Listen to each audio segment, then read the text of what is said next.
একই দিনে ঈদে মিলাদুন্নবী ও বড়দিন, ধর্মীয় সম্প্রীতিতে উৎসব মুখর দেশ।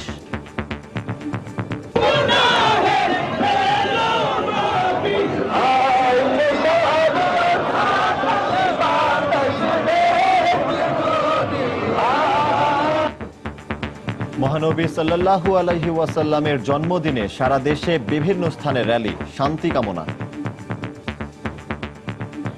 রাসূলুল্লাহ সাল্লাল্লাহু আলাইহি ওয়াসাল্লামের জন্ম উৎসব হিসেবে এই দিনটাও আমরা ঈদের মতো করে উদযাপন করি। আমরা মনে করি এটা বিশ্বের সেরা জুলুস এবং এখানে অন্তত 30 লক্ষ মানুষের সমাগম হয়। আল্লাহ কোরআনে বলেন, তোমাদের জন্য উত্তম আদর্শ চরিত্রবান একজন আমি পৃথিবীতে প্রেরণ করেছি, তোমরা তার অনুসরণ করবে।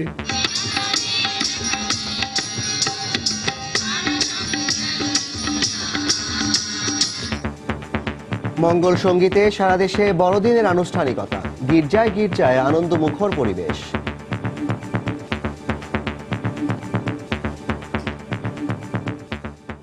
দেখছিলেন প্রধান শিরোনাম। দুপুরের সময় সঙ্গে আছি আমি সজল দাস এবং আমি জাফর সাদিক। এবার অন্যান্য শীর্ষ সংবাদ। সন্ত্রাসী কার্যক্রম বন্ধে বাড়ির মালিক ও ভাড়াটিয়াদের নাম পরিচয় নিবন্ধনকে স্বাগত জানালো রাজধানীবাসী। অপরাধী শনাক্ত সহজ হবে বলে আশাবাদ। ব্যালট পেপার ছাপানো শেষ, পাঠানো হচ্ছে নির্বাচনী এলাকায়। পোস্টার, মাইকিং ও গণসংযোগে ব্যস্ত সময় পার করছেন প্রার্থীরা। বই উৎসবের আর কয়েকদিন বাকি থাকলেও চট্টগ্রামে পৌঁছেনি প্রাথমিকের অর্ধেকেরও বেশি বই। 1 জানুয়ারির আগেই পৌঁছে যাবে আশা সংশ্লিষ্টদের। এবং দীর্ঘ প্রতীক্ষার পর হাতিরঝিল প্রকল্পে বাস সার্ভিস চালু হওয়ায় উচ্ছ্বাস দর্শনার্থীদের। এখনও মিলছে অবৈধ পরিবহন, নির্ধারিত ভাড়াকে অতিরিক্ত বলে দাবি।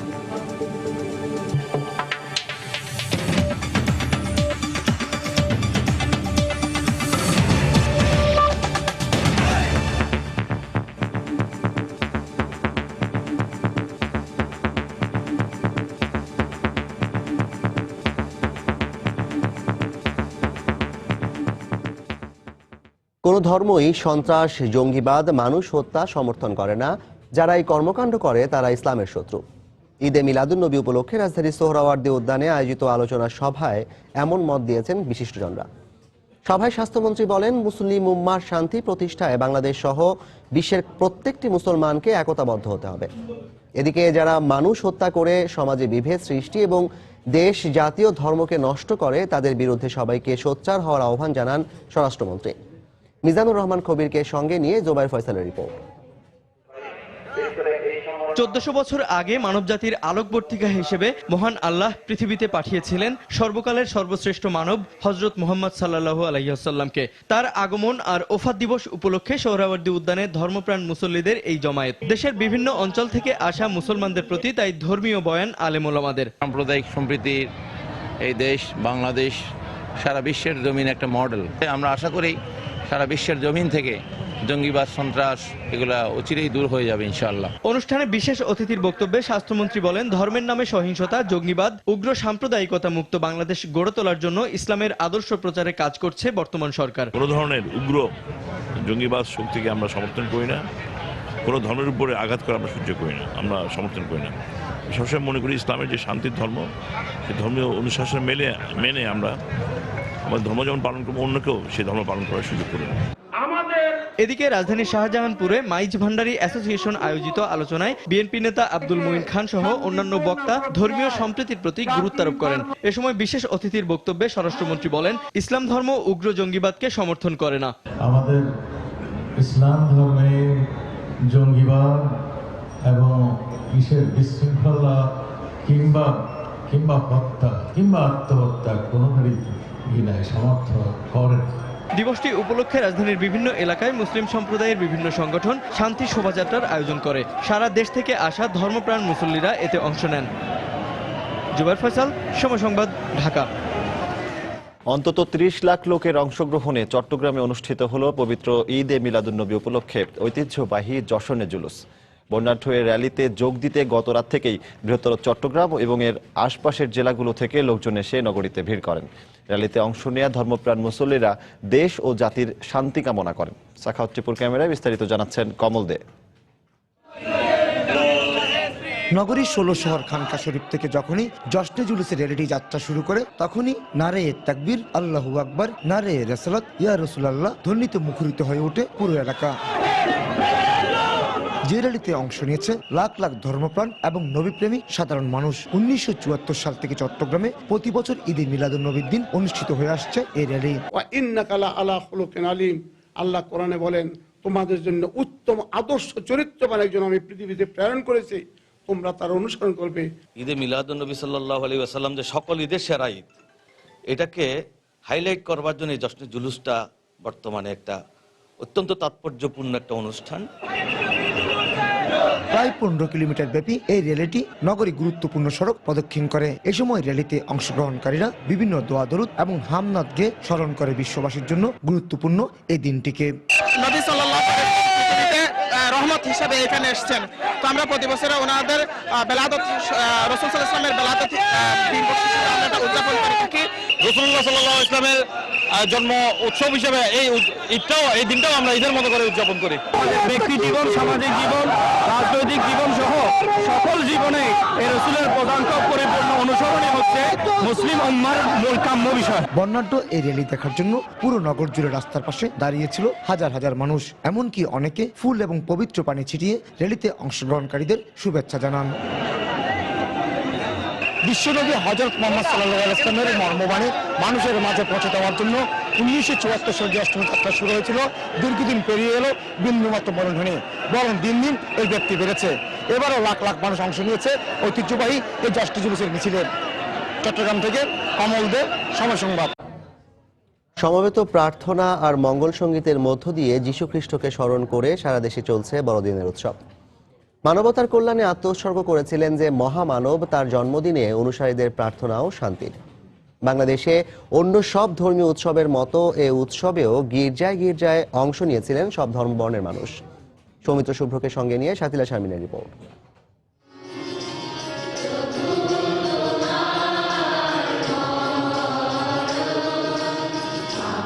খ্রিস্ট ধর্মমতে ২৫ ডিসেম্বর বর্তমান প্যালেস্টাইনের বেথেলহাম শহরে কুমারী মেরির গর্ভে জন্ম নেন ঈশ্বরপুত্র যিশু। তিনি মানব মুক্তির জন্য প্রচার করেন শান্তির বাণী। অনুসারীদের পাপের ভার নিয়ে নিজের জীবনকে করেন উৎসর্গ। তাই দিনের শুরুটা হয় সমবেত খ্রিস্টাচার দিয়ে।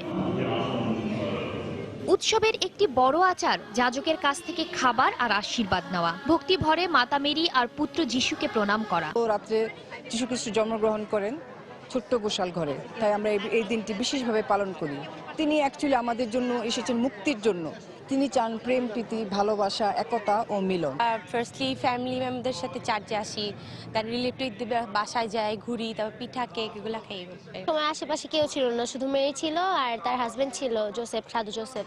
বুঝছেন, তার বেবি হয়, দেন কেউ থাকে না, তারপর 3টা পণ্ডিত আসে।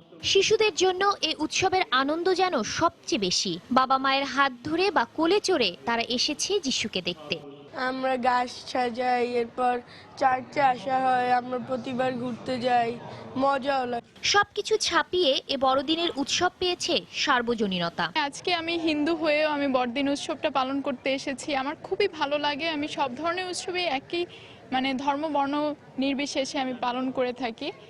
সম্প্রতি খ্রিস্টান সম্প্রদায়ের উপর সহিংস হামলার ঘটনা আতঙ্কগ্রস্ত করে তুলেছে তাদের ভিতরে। অনেক আতঙ্ক, অনেক উদ্বেগ, অনেক উৎকণ্ঠা, এবং আমি আমার জীবনে এরকম একটা অস্বস্তিকর পরিবেশে বড়দিন উদযাপন আমার জীবনে প্রথম। তবে সরকার আমাদের পর্যাপ্ত নিরাপত্তা দিয়েছে, যেটা আপনারা দেখতে পেয়েছেন। আর আমরা বেশি একটু ভয় পেয়ে গেলাম, কারণ বড়দিনের 2 দিন আগে আইন শৃঙ্খলা রক্ষাকারী বাহিনীর নিরাপত্তা ব্যবস্থা নিয়ে সন্তুষ্টি জানিয়েছেন এ সম্প্রদায়ের মানুষ। শাতিলা শারমিন, সময় সংবাদ, ঢাকা। দেশব্যাপী আনন্দমুখর পরিবেশে উদযাপন হচ্ছে খ্রিস্টান সম্প্রদায়ের প্রধান ধর্মীয় উৎসব বড়দিন। নানা আনুষ্ঠানিকতার মধ্য দিয়ে যীশু খ্রিস্টের আগমনী দিনটিকে উদযাপন করছেন তারা, আর সবার জন্য মঙ্গল কামনায় যিশুর কাছে প্রার্থনা করছেন। ব্যুরো প্রতিবেদকদের পাঠানো তথ্য ও ছবি নিয়ে ডেস্ক রিপোর্ট। রংপুর সদর ব্যাপটিস্ট চার্চে সকাল 9টার দিকে কীর্তন ও প্রার্থনার মধ্য দিয়ে দিবসটির সূচনা হয়। এরপর একে একে চলে বাইবেল পাঠ, প্রভুর বাণী প্রচার, দান উৎসর্গ ও সমাপনী প্রার্থনা। পরে সেখানে শুভেচ্ছা বক্তব্য রাখেন চার্চের সাধারণ সম্পাদক প্রদীপ বিশ্বাস। এই পর্যন্ত আমাদের কোনো সমস্যা হয়নি, সবাই খুব আনন্দের মতন গির্জা করছে। সকাল 9টার সময় আমাদের উপাসনা শুরু করি এবং গান প্রার্থনার মধ্যে দিয়ে এই যীশু খ্রিস্টের জন্ম উৎসব আমরা পালন করছি। আজকে যীশু খ্রিস্টের জন্মদিন, আমরা সবাই এখানে আসছি, আমাদের খুব ভালো লাগতেছে। বরিশালে সকালে নতুন পোশাকে সেজে খ্রিস্টান ধর্মের অনুসারীরা প্রার্থনার উদ্দেশ্যে গির্জাগুলোতে আসতে থাকেন। সবচেয়ে বড় প্রার্থনা অনুষ্ঠিত হয় নগরীর সদর রোডের ক্যাথলিক চার্চে। চার্চের বিশপ লরেন্স সুব্রত হাওলাদার এই প্রার্থনা পরিচালনা করেন। এ সময় দেশ ও জাতির মঙ্গল কামনা করেন তারা। সকাল 10টায় সিলেটে নগরীর নয়া সড়ক কেন্দ্রীয় গির্জায় ঘণ্টা বাজিয়ে বড়দিনের উদ্বোধন করা হয়। পরে কীর্তনের তাল আর সুরের মূর্ছনায় নিবিষ্ট চিত্তে প্রার্থনা সঙ্গীতে অংশ নেয় যীশু খ্রিস্টের অনুসারীরা। আমরা চাই শান্তিপ্রিয়ভাবে যাতে আমরা সবাই মিলেমিশে, হিন্দু, মুসলিম, বৌদ্ধ, খ্রিস্টান, আমরা একসাথে আমাদের ক্রিসমাসটা পালন করি। সারা পৃথিবীতে তথা বাংলাদেশে যেন শান্তি বিরাজমান হয়, সেই কামনাই আমাদের আজকের এই বড়দিনের দিনে। ব্রাহ্মণবাড়িয়ায় দিবসটি উপলক্ষে নানা রঙের বাতিতে দৃষ্টিনন্দন হয়ে উঠেছে গির্জার চারপাশ। ক্রিসমাসটি সাজিয়ে কেক কেটে মোমবাতি প্রজ্বলন করে দিনটি উদযাপন করছে খ্রিস্টান ধর্মের অনুসারীরা। ফেরদৌস নির্ঝর, সময় সংবাদ। দেখছেন দুপুরের সময়। শুভ বড়দিন উপলক্ষে খ্রিস্টান সম্প্রদায়ের অনুসারীদের সঙ্গে শুভেচ্ছা বিনিময় করেছেন রাষ্ট্রপতি আব্দুল হামিদ। সকালে রাষ্ট্রপতির বাসভবন বঙ্গভবনে এই শুভেচ্ছা বিনিময় হয়। বড়দিন উপলক্ষে বঙ্গভবনে বিশেষ আয়োজনের পাশাপাশি রাষ্ট্রপতির সঙ্গে বিভিন্ন শ্রেণী পেশার খ্রিস্টান সম্প্রদায়ের অনুসারীরা সাক্ষাৎ করে শুভেচ্ছা বিনিময় করেন। এ সময় রাষ্ট্রপতির সহধর্মিণী ছাড়াও ধর্মমন্ত্রী উপস্থিত ছিলেন। পরে এক সংক্ষিপ্ত বক্তব্যে রাষ্ট্রপতি বলেন, মানব জাতির মুক্তির জন্য পৃথিবীতে যীশু খ্রিস্টের আবির্ভাব এক অবিস্মরণীয় ঘটনা।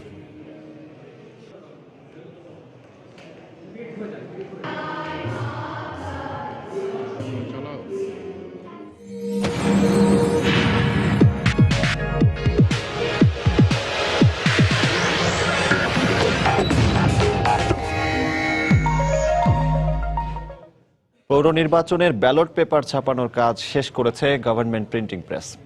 সেখান থেকে সারা দেশের 228টি পৌর নির্বাচনী এলাকায় পাঠানো হচ্ছে ব্যালট পেপার।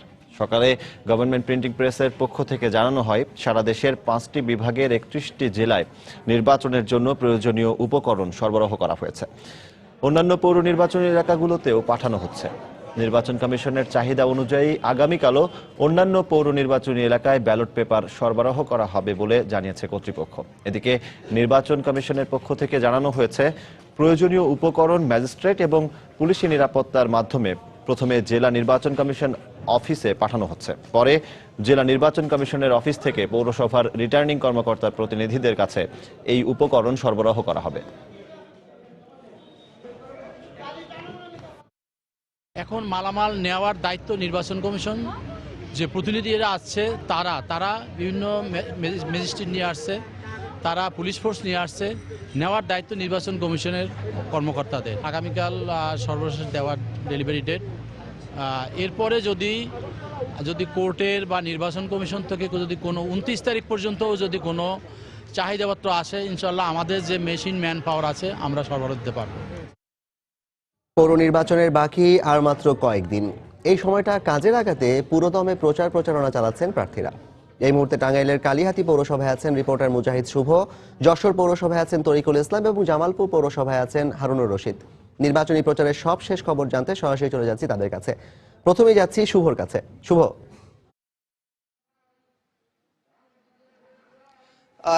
জাফর, টাঙ্গাইলের কালিহাতী পৌরসভায় সকাল থেকে আমরা যেটা দেখেছি যে নির্বাচনী প্রচারণা কিন্তু ব্যাপক জমে উঠেছে। সকাল থেকে কিন্তু 2 জন প্রার্থী এখানে যারা মূল প্রতিদ্বন্দ্বিতা করছেন আওয়ামী লীগ এবং বিএনপির, তারা কিন্তু সকালের দিকে প্রত্যন্ত গ্রাম অঞ্চলে প্রচারণা চালালেও এখন কিন্তু তারা মূল পৌরসভার মধ্যে তারা ঢুকে পড়েছেন এবং এরই অংশ হিসেবে কিন্তু আমরা দেখতে পাচ্ছি এখন একজন প্রার্থী যিনি প্রচারণা চালাচ্ছেন এবং একে একে কিন্তু লিফলেট বিতরণ করছেন। দুপুর 12টার সময় কিন্তু আমরা দেখিয়েছিলাম বিএনপি সমর্থিত একজন প্রার্থী যিনি একইভাবে কিন্তু প্রচারণায় অংশ নিয়েছিলেন এবং এখন দেখছি যে কোলাকুলি করে এবং বিভিন্নভাবে স্লোগান দিয়ে প্রার্থীদেরকে ভোটারদেরকে কাছে টানার জন্য তাদের সব ধরনের কার্যক্রম চালাচ্ছেন। তবে আমরা বিএনপি প্রার্থীর সাথে কথা বলে যেটা জেনেছি যে তিনি বলছেন যে 3টি কেন্দ্রের ব্যাপারে তারা আশঙ্কা করছেন সেখানে ব্যালট পেপার ছিনতাই অথবা ভোট জালিয়াতির কোনো ঘটনা ঘটতে পারে বলে তিনি বলছেন। তবে ভোটারদের পক্ষ থেকে একটি কথা আমরা বারবার শুনেছি যে কোনো মেয়রই এর আগে যারা নির্বাচিত হয়েছেন তারা কিন্তু প্রতিশ্রুতি রক্ষার যে ব্যাপারটি প্রতিশ্রুতি রক্ষার ব্যাপারটা কিন্তু এড়িয়ে গেছেন। কারণ মূল যে দুইটি সমস্যা এখানকার একটা হচ্ছে রাস্তাঘাট নির্মাণ এবং দ্বিতীয় যে সমস্যা হচ্ছে গ্যাসের যে সংকট, এই দুইটা সমস্যার সমাধান করার জন্য কিন্তু তারা জোর দাবি জানিয়েছেন। তবে আশা করা যাচ্ছে তারা নির্বাচিত হলে একটি মডেল পৌরসভা নির্বাচনের পাশাপাশি আগামীতে যে সমস্ত সমস্যা আছে সেই সমস্যার সমাধান তারা করবেন। তো এই ছিল কালিহাতী পৌরসভার সবশেষ খবর। আমাদের রিপোর্টার যশোরে আছেন, রিপোর্টার তরিকুল ইসলাম। আমরা যশোর পৌরসভার সবশেষ খবর জানতে সরাসরি চলে যাচ্ছি সেখানে। শেষ। ধন্যবাদ শুভ। যশোর পৌরসভার নির্বাচনী যে অবস্থা প্রচার প্রচারণা, এটা বলতে গেলে যে বলতে হয় যে সারা দেশে যেমন নির্বাচনী জোয়ার বইছে পৌরসভা নির্বাচনকে কেন্দ্র করে, তেমনি যশোর পৌরসভায় কিন্তু একই অবস্থা বিরাজ করছে।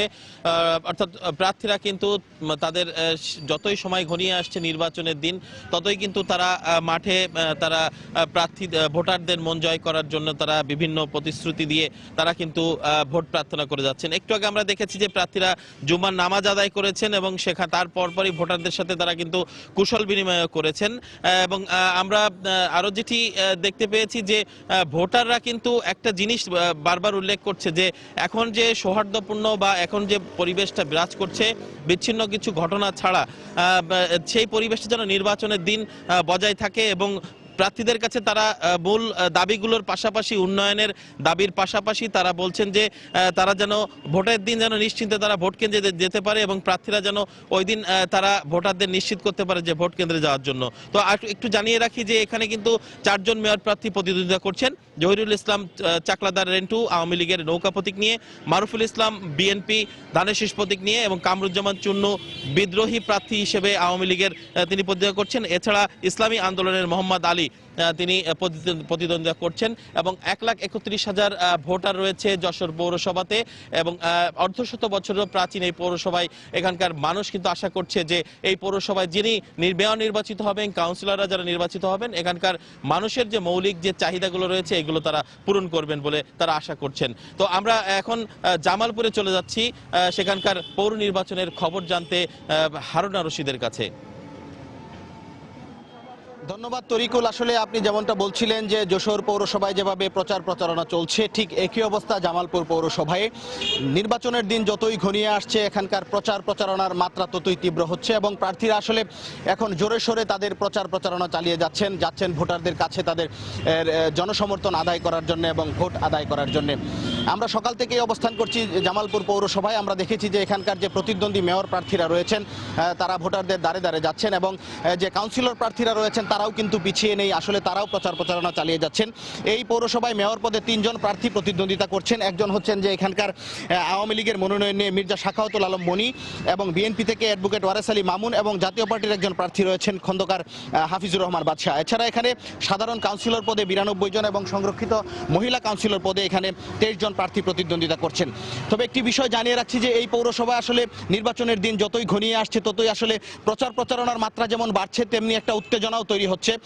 আমরা এখানে 2 প্রতিদ্বন্দ্বী যে মূল প্রার্থী রয়েছেন আওয়ামী লীগ এবং বিএনপির তাদের সাথে কথা বলেছি। তারা আসলে একে অপরের বিরুদ্ধে তাদের নির্বাচনী প্রচারণার যে কার্যালয় রয়েছে সেই কার্যালয় ভাঙচুরের অভিযোগ করেছেন।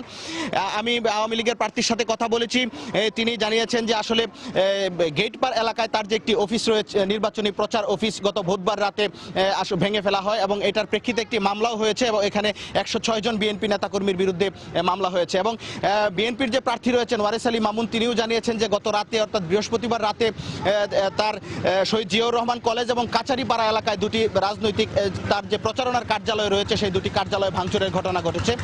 সব মিলিয়ে আসলে এখানে যে দিন যতই গড়াচ্ছে উত্তেজনা ততই বাড়ছে এবং একটা টানটান উত্তেজনার মধ্যেই আসলে জামালপুর পৌরসভার নির্বাচনী প্রচার প্রচারণা চলছে।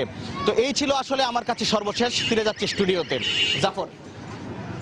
দর্শক, সারা দেশে পৌরসভা নির্বাচনের প্রচারণা চালাচ্ছেন প্রার্থীরা। তো টাঙ্গাইলের কালিহাতী পৌরসভা থেকে রিপোর্টার মুজাহিদ শুভ, যশোর পৌরসভা থেকে তরিকুল ইসলাম এবং জামালপুর পৌরসভা থেকে রিপোর্টার হানুর রশিদ জানাচ্ছিলেন সেই প্রচারণার খবর। আসন্ন পৌরসভা নির্বাচনকে আন্দোলনের একটি ধাপ হিসেবে নিয়েছে বিএনপি, এমন মন্তব্য করেছেন দলটির ভারপ্রাপ্ত মহাসচিব মির্জা ফখরুল ইসলাম আলমগীর। এই আন্দোলনকে সফল করতে জনগণের রায় নিয়ে নির্বাচনে জেতার জন্য কাজ করা হচ্ছে বলেও জানান তিনি। সকালে ঠাকুরগাঁওয়ে বিএনপি মনোনীত মেয়র প্রার্থী মির্জা ফয়সাল আমিনের পক্ষে নির্বাচনী প্রচারণায় কথা বলেন মির্জা ফখরুল।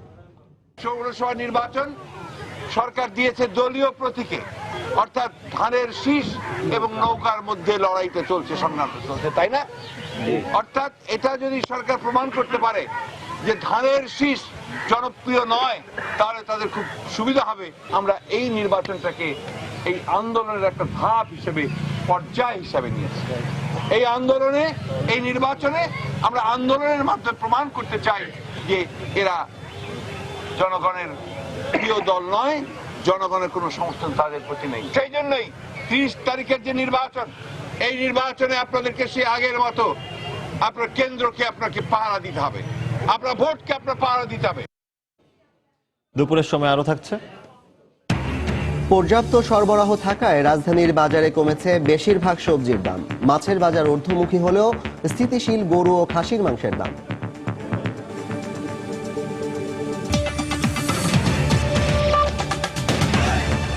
রাজধানীর আবাসিক ভবন ভাড়া নিয়ে সন্ত্রাসী কার্যক্রম বন্ধে বাড়ির মালিক ও ভাড়াটিয়াদের নাম পরিচয় নিবন্ধন শুরু করেছে ঢাকা মহানগর পুলিশ ডিএমপি।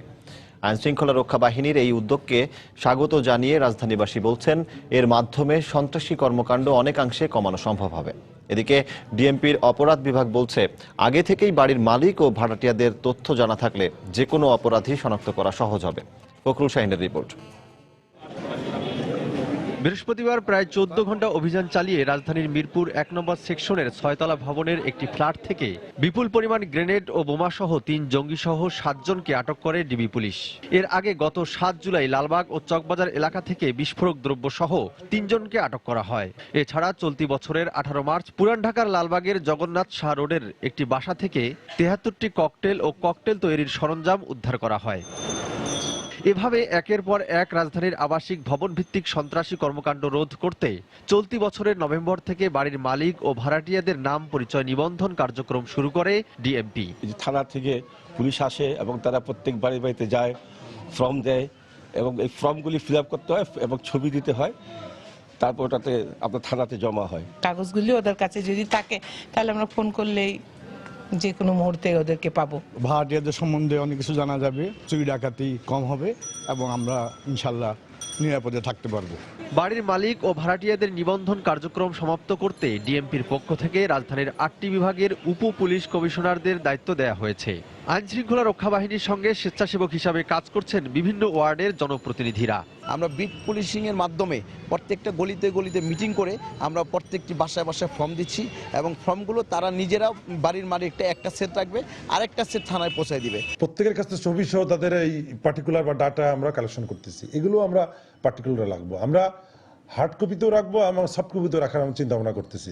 ডিএমপি বলছে, রাজধানীর প্রতিটি বাড়িওয়ালা ভাড়াটিয়া সম্পর্কিত তথ্য আইন শৃঙ্খলা রক্ষা বাহিনীর কাছে রাখতে এই কার্যক্রম চালু করা হয়েছে। কোনো বাসায় যদি বিস্ফোরক দ্রব্যাদি পাওয়া যায়, বাড়িওয়ালার কাছে যখন জানতে চাই তার তথ্য আপনার কাছে আছে কিনা, আমরা অনেক ক্ষেত্রে দেখি যে সেই ভাড়াটিয়ার তথ্য বাড়িওয়ালার কাছে অনেক সময় থাকে না। গত নভেম্বর থেকে চালু হওয়া বাড়ির মালিক ও ভাড়াটিয়াদের নিবন্ধন কার্যক্রম চলতি মাসেই শেষ করা হবে বলে জানায় ডিএমপি। ফখরুল শাহিন, সময় সংবাদ, ঢাকা। রাজধানীর মিরপুরের শাহালী থানার জঙ্গি আস্তানা থেকে আটক 3 জঙ্গির বিরুদ্ধে মামলা দায়ের করা হয়েছে। বাকি 4 জনের বিষয়ে তথ্য যাচাই বাছাই চলছে। এদিকে ওই বাড়িটিকে এখনও ঘিরে রেখেছে আইন শৃঙ্খলা রক্ষা বাহিনীর সদস্যরা। গতকাল অভিযানের সময় বাড়ি থেকে বের করে আনা বাসিন্দাদের এখনও ঘরে ঢুকতে দেওয়া হয়নি। পরিস্থিতি নিয়ন্ত্রণে চলে আসে বাড়িতে ওঠার দাবি জানিয়েছেন বাসিন্দারা। অন্যদিকে ঊর্ধ্বতন কর্তৃপক্ষের নির্দেশে বাড়িতে আসা যাওয়ার ক্ষেত্রে নিয়ন্ত্রণ করা হচ্ছে বলে জানিয়েছে পুলিশ। এর আগে বুধবার মধ্যরাত থেকে বৃহস্পতিবার দুপুর পর্যন্ত অভিযান চালিয়ে বিপুল পরিমাণ বিস্ফোরক দ্রব্য, বোমা তৈরির সরঞ্জাম সহ 16টি হাতে তৈরি গ্রেনেড উদ্ধার করে গোয়েন্দা পুলিশ। আটক করা হয় 7 জনকে।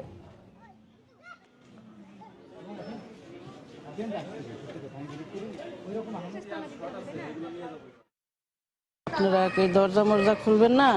খুলতে করলেও চুপচাপ বসে থাকেন, শয়তালে একটু ঝামেলা আছে। হ্যাঁ, পরে বাজান ঘুমাসিনি। অভিযান পরবর্তী শৃঙ্খলা এবং এলাকাবাসীর সার্বিক নিরাপত্তার স্বার্থে আমাদের মহামান্য ঊর্ধ্বতন কর্তৃপক্ষের নির্দেশ, এখানে ঘটনাস্থলে প্রবেশ সম্পূর্ণ নিষিদ্ধ। সেখানে আকাশের নীল যেন মিশেছে সাগরের নীলের সঙ্গে। স্বচ্ছ জলরাশি আর প্রবাল পাথরের ছোট ছেড়া দ্বীপের প্রাকৃতিক সৌন্দর্য, পাথর ও নির্জনতায় মুগ্ধ সবাই।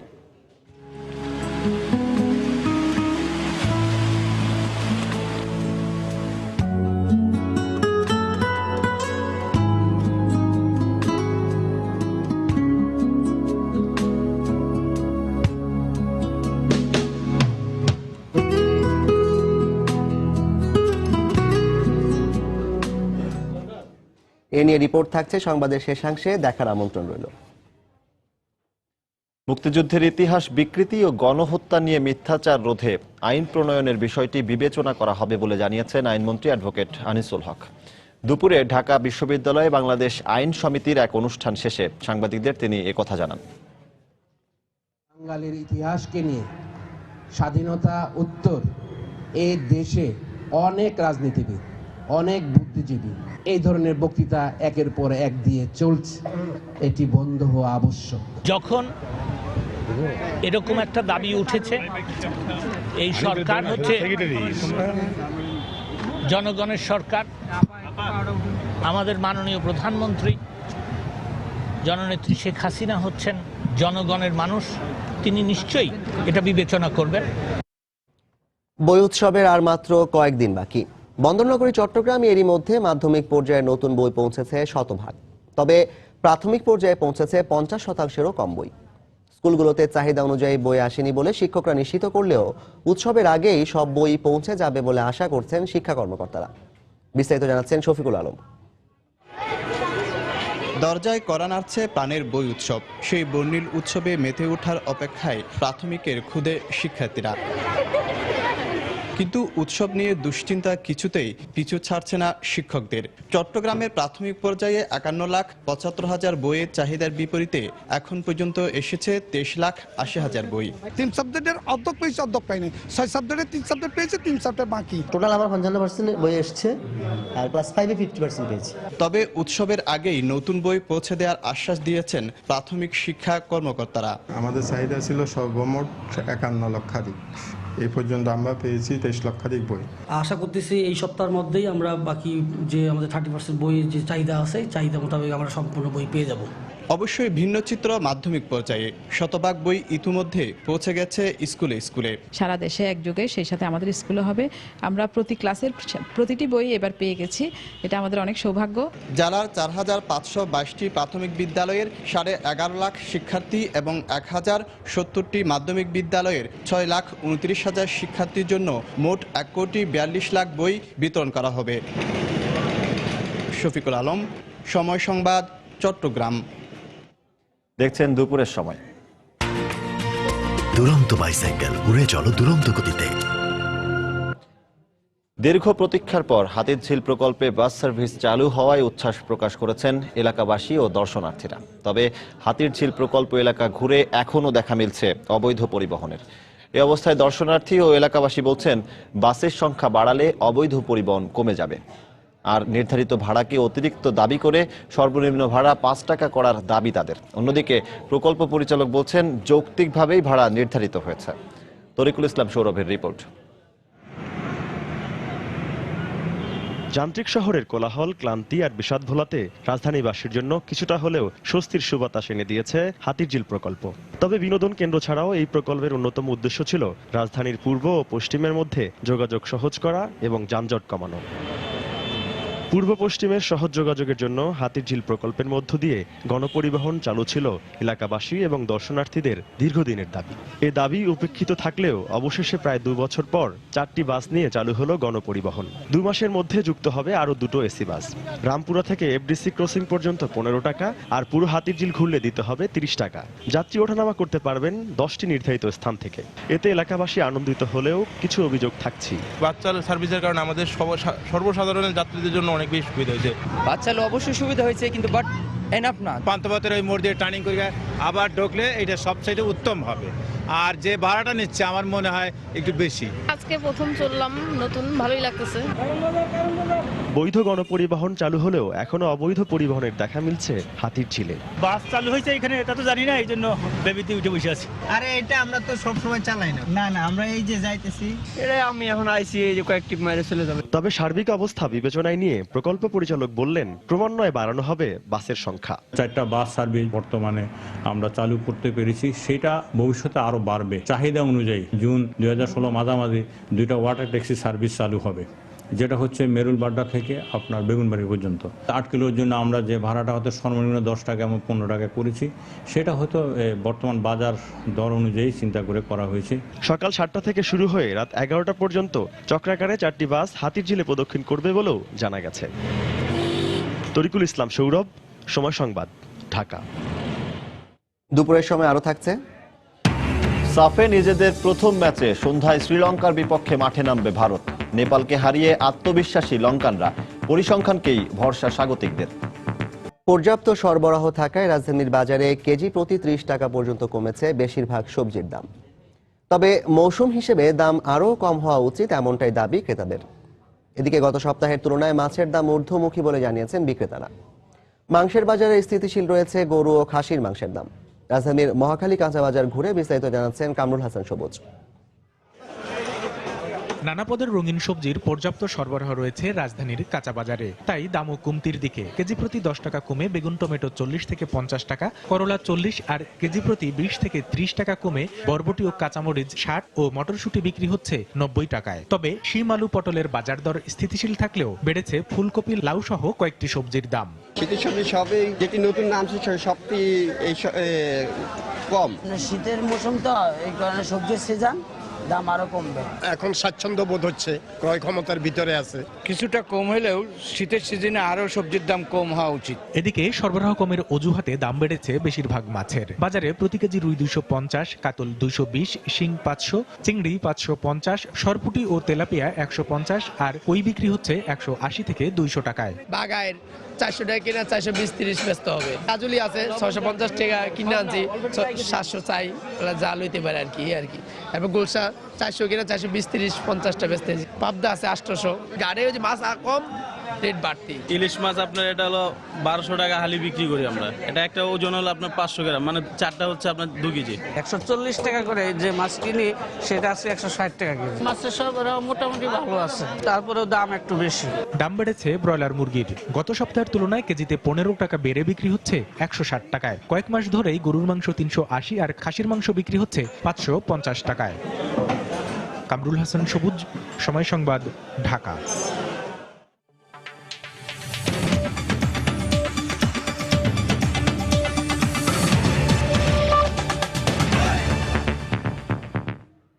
ইরাকে তুর্কি সেনা মোতায়েনের নিন্দা জানিয়ে অবিলম্বে তাদেরকে প্রত্যাহার করে নেওয়ার জন্য আঙ্কারার প্রতি আহ্বান জানিয়েছে আরব লীগ।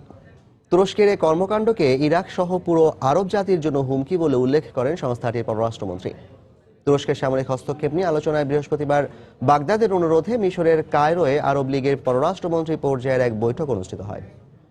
ইরাকের সার্বভৌমত্বের প্রতি একাত্মতা জানিয়ে তুর্কি সেনা প্রত্যাহারের আহ্বান জানান সংস্থা মহাসচিব নাবিল এল আরাবি। বৈঠকে ইরাকি পররাষ্ট্রমন্ত্রী কূটনৈতিকভাবেই তুরস্কের সঙ্গে চলমান সংকটের সমাধান হবে বলে আশা প্রকাশ করেন। এদিকে ইরাকের রামাদিতে বিভিন্ন স্থানে রাস্তার পাশে আইএসের পুঁতে রাখা বোমার কারণে শহরটি পুনরুদ্ধারে ধীরগতি দেখা দিয়েছে বলে জানিয়েছে কর্তৃপক্ষ। বৃহস্পতিবার রামাদির দক্ষিণাঞ্চলে এমন এক বোমার বিস্ফোরণে অন্তত 10 সেনা নিহত হয়। এ অবস্থায় শহর জুড়ে পেতে রাখা বোমা নিষ্ক্রিয় করাকে চ্যালেঞ্জ হিসেবে দেখছে ইরাকি সামরিক বাহিনী।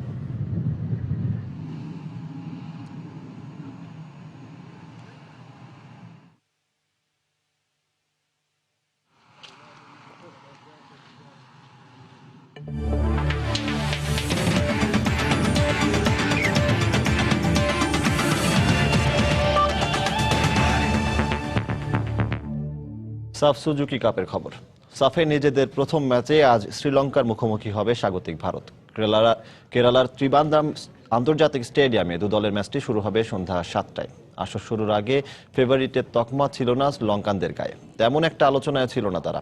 কিন্তু এ গ্রুপে নিজেদের প্রথম ম্যাচে নেপালকে হারিয়ে নিজেদের অবস্থান আরও সুসংহত করেছে সাম্পাথ পেরেরার শিষ্যরা। দলে কোনো ইনজুরি সমস্যাও নেই। ফিফা র্যাঙ্কিংয়ে ভারতের অবস্থান 166 আর শ্রীলঙ্কা আছে 194তম অবস্থানে। বিশ্বকাপ বাছাইয়ে গেল 7 ম্যাচের মধ্যে 6টিতেই হেরেছে ভারত। তাই এ আসরে নিজেদের আত্মবিশ্বাস ফেরাতে এ ম্যাচের জয়টা বেশ প্রয়োজন স্বাগতিকদের। পরিসংখ্যানও আছে তাদের পক্ষে। দু দলের শেষ দেখায় ভারতের কাছে 1-0 গোলে হেরেছিল শ্রীলঙ্কা। তবে দলের বেশ কজন গুরুত্বপূর্ণ ফুটবলার ইনজুরিতে এ ম্যাচের আগে বেশ চিন্তায় আছেন কোচ স্টেফান কনস্ট্যান্টাইন। তবে নিজেদের মাঠে চেনা পরিবেশে স্বাগতিক সমর্থকদের জয়ই উপহার দিতে চায় ভারত।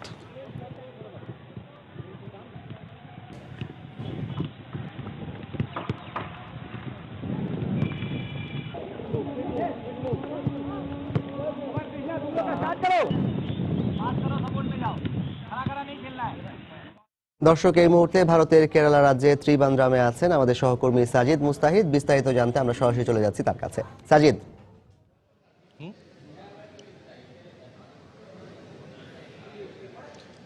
ধন্যবাদ জাফর। আপনি যেমনটি বলছিলেন যে আজ স্বাগতিক ভারত তাদের নিজেদের প্রথম ম্যাচে মুখোমুখি হতে যাচ্ছে। যদিও আসলে পাকিস্তান টুর্নামেন্ট থেকে নাম প্রত্যাহার করে নেয়, কিন্তু আসলে টুর্নামেন্ট শুরু হওয়ার 2 দিন পর ভারতকে মাঠে নামতে হচ্ছে। তবে এর আগে কিন্তু আসলে কথা ছিল ভারত পাকিস্তান ম্যাচ দিয়ে টুর্নামেন্ট শুরু হওয়ার, কিন্তু সেটা আসলে হয় না। তবে আজ স্থানীয় সন্ধ্যা 7:30 এবং বাংলাদেশ সময় সন্ধ্যা 7টার সময় ভারত এবং শ্রীলঙ্কা মুখোমুখি হতে যাচ্ছে। তবে এমন ম্যাচের আগে এটা বলা যায় যে শ্রীলঙ্কা বেশ ভালো অবস্থানে আছে, কারণ তারা প্রথম ম্যাচে এর মধ্যে জয় তুলে নিয়েছে 1-0 ব্যবধান, এবং এই ম্যাচে যদি তারা 1 পয়েন্ট পায় ভারতের সাথে, তাহলে কিন্তু তারা খুব সহজেই সেমিফাইনাল নিশ্চিত করবে। অন্যদিকে ভারত যদি এই ম্যাচে জয় পায়, তাহলে তারাও কিন্তু অনেকটা এগিয়ে যাবে সেমিফাইনালের পথে। আর একটি বিষয় জানাবো আপনাকে যে ভারত এবং শ্রীলঙ্কা মুখোমুখি লড়াইয়ের যদি ইতিহাসটা আপনাকে জানেন যে তারা এখন পর্যন্ত 16টি ম্যাচ খেলেছে, যার মধ্যে মাত্র 2টি ম্যাচে শ্রীলঙ্কার জয় পেয়েছে, এবং এছাড়া অন্য যে ম্যাচগুলো আছে সবগুলোতে কিন্তু সবসময় ভারত বেশ দাপটের সাথে জয় পেয়েছে। যদিও এবার কিন্তু তাদের দল নিয়ে কিছুটা সমস্যা আছে, কারণ তাদের ক্লাব কিছু দল তারা তাদের খেলোয়াড় ছাড়তে চায়নি বিধায় কোচের দল গঠনে কিছুটা সমস্যা হয়েছিল। তারপরও কিন্তু যেহেতু দলটির কোচ একজন অভিজ্ঞ কোচ স্টিফেন কনস্ট্যান্টাইন, তিনি ইংলিশ কোচ এবং তিনি কিন্তু এর আগে রুয়ান্ডা দলের দায়িত্ব ছিলেন। এবং আরেকটি বিষয় যে ভারত কিন্তু বিশ্বকাপ কোয়ালিফাইংয়ে 7টি ম্যাচ খেলেছে, যদিও 6টিতে হেরেছে। তারপরেও কিন্তু কোচ একটা ছক কষেছেন যে কিভাবে তার দল খেলবে এবং কি ফরমেশনে খেলবে। তো আজকের এই ম্যাচটি দিয়ে ভারতের সাফ যাত্রা শুরু হতে যাচ্ছে, এবং যারা কিনা সাফের সবচেয়ে বেশিবারের চ্যাম্পিয়ন, তো ফেভারিট বলা যাচ্ছে তাদেরকে। এবং আজ বড়দিনের ছুটি এখানে, এবং আশা করা যাচ্ছে যে প্রথম যে 2 দিনের ম্যাচ হলো সাফে আমরা দেখলাম গ্যালারিতে তেমন কোনো দর্শক দেখা যায়নি, তবে আজ আশা করা যাচ্ছে যে গ্রিনফিল্ড স্টেডিয়াম হয়তো বা দর্শক দেখা যাবে, কেননা যেহেতু স্বাগতিক ভারত খেলছে আজকের ম্যাচে।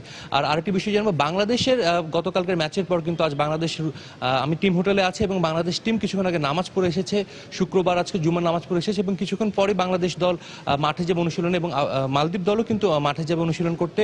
তার আগে বাংলাদেশ টিম সম্পর্কে কিছু জানাতে চাই যে কালকের যে ম্যাচটি আছে সেই ম্যাচে কিন্তু আসলে অবশ্যই বাংলাদেশ একাদশে পরিবর্তন আসবে, ডিফেন্সে কিন্তু এটা বলাই যে পরিবর্তন আসছে। এবং আরেকটি বিষয়, জামাল ভুঁইয়া গত ম্যাচে আমরা দেখেছিলাম শেষের দিকে খেলেছিলেন, উনি কিন্তু কালকের ম্যাচে খেলতে পারেন। তো জাফর, এই ছিল আমার কাছে এখনকার সর্বশেষ খবর। সাজিদ, আপনাকে ধন্যবাদ। দর্শক, সাফ সুজুকি কাপে আজ সন্ধ্যায় মুখোমুখি হবে শ্রীলঙ্কা স্বাগতিক ভারতের। তো ভারতের কেরালা রাজ্যে ত্রিবান্দ্রাম থেকে সেই বিষয়ে আমাদেরকে জানাচ্ছিলেন রিপোর্টার সাজিদ মুস্তাহিদ। এবার ছেড়াদ্বীপের সৌন্দর্য নিয়ে রিপোর্ট। স্বচ্ছ জলরাশি আর প্রবাল পাথরের বিন্যাস নিয়ে ছেড়াদ্বীপ। সেন্ট মার্টিনের দক্ষিণে বিচ্ছিন্ন দ্বীপটির প্রবাল পাথর ও নির্জনতা কাছে টানে পর্যটকদের। তাই এখানে দিন দিন বাড়ছে পর্যটকের সংখ্যা। পর্যটকরাও মুগ্ধ দ্বীপের প্রাকৃতিক সৌন্দর্য দেখে। সুজাউদ্দিন রুবেলের তথ্য, মোহাম্মদ ফরাজের ছবি নিয়ে ডেস্ক রিপোর্ট। মূলত জোয়ারের সময় সেন্ট মার্টিন থেকে বিচ্ছিন্ন হয়ে যায় বলে এমন নাম হয়েছে দ্বীপটির। এটি দেশের সর্বদক্ষিণের শেষ ভূখণ্ড। নীল জলরাশির মাঝখানে প্রবাল পাথরের তৈরি দ্বীপটি। প্রায় 3 বর্গ কিলোমিটার আয়তনের এই দ্বীপে চারপাশে ছড়িয়ে ছিটিয়ে আছে পাথর, ঝিনুক, শামুকের খোলস, চুনাপাথর। স্বচ্ছ পানির উত্তাল স্রোতের আঘাতে এসব পাথরের গায়ে খচিত হয়েছে বৈচিত্র্যময় সব নকশা, যা আকর্ষণ করে পর্যটকদের। তাই সেন্ট মার্টিন থেকে ট্রলারে করে 8 ঘন্টার পথ পাড়ি দিয়ে অনেকেই ছুটে যান নির্জন এই দ্বীপে। সবসময় শুনছি মানুষের মুখে, এখন চোখে দেখলাম। এখানের ওয়েদারটাও ভালো, ঝামেলাও নেই, সব মিলে এটা ভালো, সুন্দর। এখানে স্বচ্ছ পানি একেবারেই অন্যরকম। জোয়ারের সময় পানিতে তলিয়ে যায় ছেড়াদিয়ার বড় একটি অংশ, ফলে এখনো গড়ে ওঠেনি কোনো জনবসতি। তাই এখানে পর্যটন সুবিধা গড়ে তোলার উপর জোর দিলেন বেড়াতে আসা পর্যটকরা। কমিউনিকেশনটা ইজি করা যায়, তাহলে তো ফরেনাররা অনেক আসবে। ইকোলজিক্যাল একটা ব্যালেন্স রাখার জন্য আরো পরিচ্ছন্ন রাখতে পারতো। সেন্ট মার্টিনের জনপ্রতিনিধি জানালেন, দ্বীপের পরিবেশ রক্ষায় পর্যটকদের সচেতন ও প্রশাসনের নজর দেওয়া দরকার। যারা পর্যটক এখানে আসেন তাদেরও একটু খেয়াল রাখা উচিত, প্রশাসনেরও একটু খেয়াল রাখা উচিত যে এই দ্বীপটাকে কিভাবে পরিকল্পিতভাবে সাজানো যায়। নানা প্রজাতির সামুদ্রিক পাখির আবাসস্থলও এই ছেড়া দ্বীপ।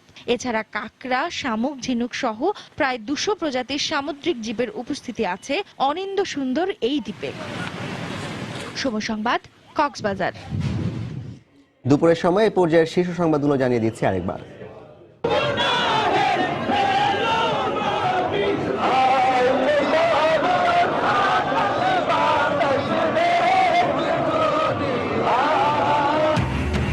মহানবী সাল্লাল্লাহু আলাইহি ওয়াসাল্লামের জন্মদিনে সারা দেশে বিভিন্ন স্থানে র্যালি, শান্তি কামনা।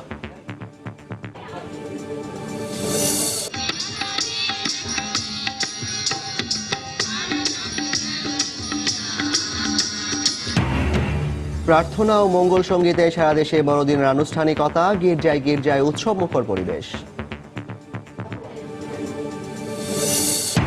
ব্যালট পেপার ছাপানো শেষে পাঠানো হচ্ছে নির্বাচনী এলাকায়। পোস্টার, মাইকিং ও গণসংযোগে ব্যস্ত সময় পার করছেন প্রার্থীরা।